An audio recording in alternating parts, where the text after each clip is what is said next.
Hello everyone, আজকে রান্না করব বেগুন দিয়ে মাছ দিয়ে বেগুন মাছের কষা।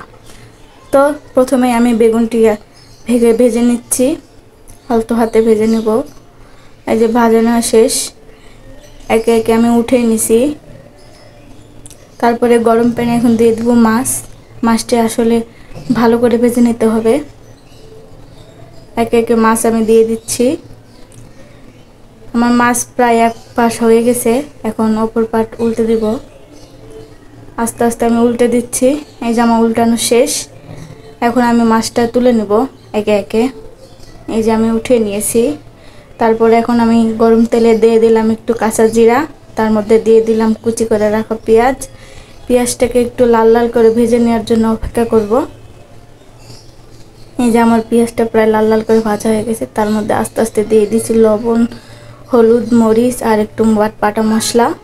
একটু নেড়ে চেড়ে একটু দিয়ে দেবো পানি, দিয়ে এটাকে পানিটা ফুটে ওঠা পর্যন্ত অপেক্ষা করছি। তারপরে যে দেখেন তেলটা ছেড়ে দিয়েছে। তারপর আস্তে আস্তে এই যে আমি তরকারিটি দিয়ে দিলাম, বেগুন আর মাছ দিয়ে। এখানে কিন্তু ফুটন্ত গরম পানি দিলাম আমি। এখন অপেক্ষা করবো ফুটে ওঠা পর্যন্ত। ফুটে উঠলে আমার তরকারিটা রান্না প্রায় শেষ।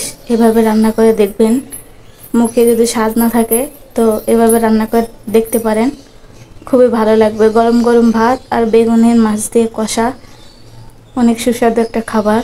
যদি ভালো লেগে থাকে অবশ্যই চ্যানেলটি সাবস্ক্রাইব করবেন আর আমার পাশেই থাকবেন। আর ফেসবুক থেকে যদি দেখে থাকেন তো অবশ্যই পেজটি ফলো দিয়ে যাবেন। আসসালামু আলাইকুম।